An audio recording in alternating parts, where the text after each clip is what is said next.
Hello friends, welcome back to my channel. तो मेरा नाम अभिषेक चौबे है और 3 दिनों से मैं अपने यूट्यूब चैनल पे कोई वीडियो नहीं अपलोड किया हूँ। इसका कारण है कि मैं अपने दीदी के घर चला गया था। मेरा जो भांजा है उसका बर्थडे था, तो मैं उसके बर्थडे में चला गया था अपने दीदी के घर 3 दिनों से। तो एक भी वीडियो मैं अपलोड नहीं किया हूँ क्योंकि मैं हर एक अल्टरनेट डे पे एक वीडियो डालता हूँ। तो आज मैं बताऊँगा इस वीडियो में कि मैंने अपने आरआरबी पीओ का जो इंटरव्यू था उसका प्रिपरेशन कैसे किया था, क्या क्या सोर्स को फॉलो किया था, क्या क्या चीज़ों को फॉलो किया था जिससे कि मेरा इंटरव्यू अच्छा गया और मुझे 78 मार्क्स मिले आउट ऑफ 100 और मेरा फाइनल सिलेक्शन भी हो गया है आरआरबी पीओ में, आरआरबी क्लर्क दोनों में हो चुका है। तो बात किया जाए तो 4 नवंबर 2024 को आरआरबी पीओ मेंस का रिजल्ट आया था और मेरा जो इंटरव्यू डेट था वो था 20 नवंबर 2024 और मेरा इंटरव्यू दक्षिण बिहार ग्रामीण बैंक का हेड ऑफिस पटना में हुआ था 20 नवंबर को। तो 4 नवंबर को रिजल्ट आया मेंस का और 20 नवंबर को इंटरव्यू था, तो बीच में 16 दिन गैप था। तो मैं जो भी प्रिपरेशन था मेरा अच्छे से वो इन्हीं 16 दिन के बीच में हुआ था। उसके पहले मैं इंटरव्यू का प्रिपरेशन नहीं किया था। मेंस का एग्ज़ाम देने के बाद थोड़ा बहुत बस मैंने जो भी स्टूडेंट्स अपना इंटरव्यू शेयर किए रहते हैं इंटरव्यू एक्सपीरियंस, उनके वीडियोज़ को मैं देखा था यूट्यूब से ही, तो वहाँ से थोड़ा बहुत नॉलेज आया था। लेकिन मैं इंटरव्यू का सीरियसली प्रिपरेशन नहीं कर रहा था। जब मेंस का रिज़ल्ट आया 4 नवंबर को, तभी से मैं लग गया कि अब तो इंटरव्यू देना ही है क्योंकि रिज़ल्ट हो चुका है मेंस का। अगर इंटरव्यू अच्छा गया और मेंस में अच्छे मार्क्स आए होंगे, मतलब कट ऑफ से थोड़ा अच्छे मार्क्स आए होंगे ज़्यादा, तो जॉब फाइनल हो जाएगा सिलेक्शन। और अगर मेंस में अच्छे मार्क्स नहीं आए होंगे, कट ऑफ से थोड़े ही मार्क्स ऊपर होंगे, तो इंटरव्यू का एक्सपीरियंस मुझे मिल जाएगा। तो अच्छे से मैंने इंटरव्यू का प्रिपरेशन इन्हीं 16 दिनों में किया था, 16 डेज़ में। तो मैं नोट्स बनाया था कुछ अपने कॉपी में, वहाँ से पढ़ा था और साथ में एक पीडीएफ है जिसमें कि स्टैटिक बैंकिंग अवेयरनेस जो भी है वो कंप्लीट उसमें दिया हुआ है, वहाँ से मैं तैयार किया था। और करेंट अफेयर्स तो हम लोग पढ़ते ही हैं एग्ज़ाम के लिए, वहाँ से जो भी बैंकिंग से रिलेटेड करेंट अफेयर्स था वो मैं पढ़ा था। आरबीआई से रिलेटेड जो भी करेंट अफेयर्स था वो पढ़ा था और आरआरबी से रिलेटेड जो भी नई न्यूज़ था वो मैं पढ़ा था, ठीक है।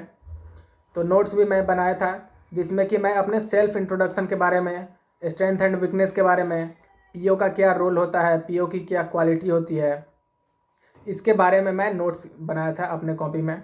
क्योंकि ये सब चीज़ें जो आप अपने आप के बारे में होती हैं, जो पर्सनल थिंग्स होते हैं, उनके बारे में आपको नोट्स बनाना ही चाहिए। क्योंकि एकाएक आप इंटरव्यू में जाकर नहीं बता सकते, कंफ्यूज हो जाएंगे, वहाँ पर इधर उधर का चीज़ें बोल देंगे तो फिर आपसे उन्हीं से रिलेटेड क्वेश्चन पूछे जाने लगेंगे और आपका इंटरव्यू ख़राब हो जाएगा। तो जो भी आपका सेल्फ इंट्रोडक्शन होता है, मतलब सेल्फ से रिलेटेड जो भी चीज़ें हैं जो इंटरव्यू में आपको प्रिपेयर करना है, उनको मैं बोलूँगा कि आप लोग नोट्स में लिखिए और डेली उसको बोलिए ताकि आपका हैबिट हो जाए बोलने का इंटरव्यू में, ठीक है। तो आप लोग जब इंटरव्यू में जाएंगे तो आपका हैबिट होगा बोलने का, आप लोग अच्छे से बोल लेंगे बिना हेजिटेशन का। तो जो भी सेल्फ इंट्रोडक्शन होता है, स्ट्रेंथ एंड वीकनेस है, बैंकिंग सेक्टर क्यों ज्वाइन करना चाहते हैं, आरआरबी क्यों ज्वाइन करना चाहते हैं, आपके अंदर क्या क्या क्वालिटीज़ हैं, पीओ का क्या रोल होता है, तो इसको आप लोग एक नोट्स बनाइए कॉपी में और उसको डेली पढ़िए, ताकि क्योंकि ये हैबिट वाला चीज़ है। इसको आप लोग अच्छे से प्रिपेयर नहीं करेंगे तो एकाएक इंटरव्यू में आप लोग मतलब कंफ्यूज हो जाएंगे, आप अच्छे से नहीं बोल पाएंगे। और भी जो भी बैंकिंग से रिलेटेड टर्म्स था उसको मैं कॉपी में लिखा था। और आरआरबी से रिलेटेड, जैसे कि आरआरबी का स्थापना कब हुआ, जब आरआरबी का स्थापना हुआ, मतलब रीजनल रूरल बैंक्स जब हमारे इंडिया में पहली बार बने थे 1975 में, तो कितने रीजनल रूरल बैंक्स थे उस वक्त, ये सब जो भी चीज़ें हैं मैं नोट्स बनाया था। और बैंकिंग से रिलेटेड जो भी नॉर्मल चीज़ें होती हैं, टर्म्स होते हैं, उसको मैं लिखा था कॉपी में, ठीक है। तो नोट से मैं पढ़ा और साथ में पीडीएफ से पढ़ा। तो पीडीएफ मैं आपको एक बार दिखा देता हूँ कि वो कौन सा पीडीएफ है, उसको मैं दिखाया भी आपको, एक वीडियो में दिखाया हूँ, तो वो पीडीएफ एक बार आपको दिखाता हूँ।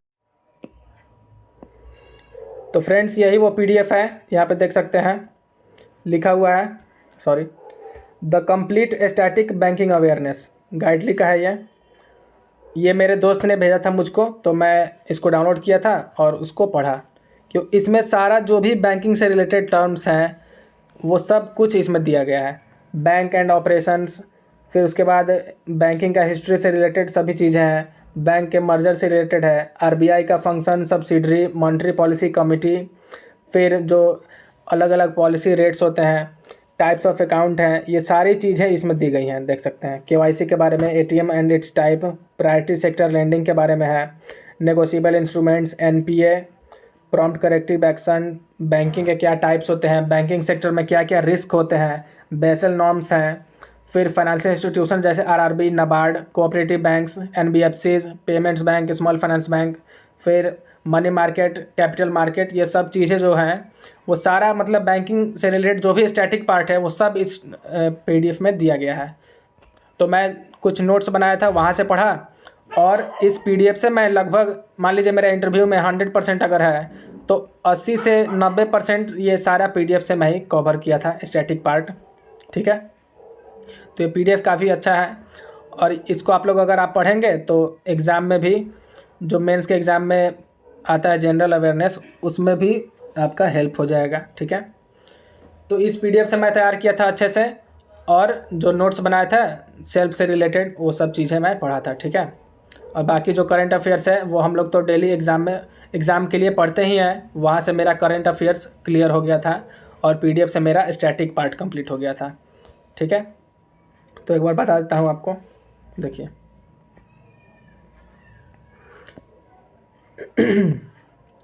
तो क्या क्या मैं प्रिपेयर किया था, देखिए। एक तो मेरा था कि जो मैंने नोट्स बनाए थे, ठीक है, वहाँ से मैं पढ़ा था, और जो भी चीज़ें बच गई उसको मैं पीडीएफ से पढ़ा था। ठीक है, नोट्स बनाए थे मैंने, जो भी चीज़ें बच गई उसको मैंने पीडीएफ से तैयार कर लिया, और जो करंट अफेयर्स हैं, क्योंकि इंटरव्यू में आपका करंट से भी क्वेश्चन पूछे जाते हैं, तो करंट अफेयर्स तो हम लोग एग्ज़ाम के लिए पढ़ते ही हैं, मेंस के लिए, तो वहाँ से मेरा करंट अफेयर्स क्लियर हो गया था। जैसे कि आरआरबी से रिलेटेड है, आरबीआई से रिलेटेड है, और भी कोई हमारे देश में नई चीज़ें हुई हैं उनके बारे में मैं करंट अफेयर्स में पढ़ता था, तो वहाँ से कवर हो गया था। और नोट्स से मैंने सेल्फ से रिलेटेड चीज़ों के बारे में पढ़ा था, self introduction, strength and weakness, आप बैंकिंग सेक्टर क्यों ज्वाइन करना चाहते हैं, आरआरबी को क्यों ज्वाइन करना चाहते हैं, आप में क्या क्या क्वालिटीज़ हैं, ये सब चीज़ों को नोट्स में मैं लिखा था। और जो बैंकिंग से रिलेटेड टर्म्स है उसको भी मैं नोट्स में लिखा था, वहाँ से पढ़ा। और ज़्यादातर मैंने पीडीएफ से ही पढ़ा, क्योंकि नोट्स मेरा ज़्यादा से ज़्यादा नोट्स 15 से 20 पेज का होगा, तो इसको मैं पढ़ा, उसके बाद मैं सिर्फ पीडीएफ से ही तैयार किया था। तो यही था मेरा इंटरव्यू का प्रिपरेशन जर्नी। ठीक है, इंटरव्यू के लिए मैं इतना ही चीज़ें फॉलो किया था, नोट्स, पीडीएफ, और साथ में जो भी करंट अफेयर्स पढ़ा था उसको। ठीक है, और भी मैं नेक्स्ट वीडियो डालूंगा कभी, जिसमें बताऊंगा कि इंटरव्यू के लिए क्या क्या इंपॉर्टेंट टॉपिक्स होते हैं जिसको हम लोग को प्रिपेयर करना चाहिए। ठीक है, तो नेक्स्ट वीडियो में बताऊंगा। Okay friends, thanks for watching.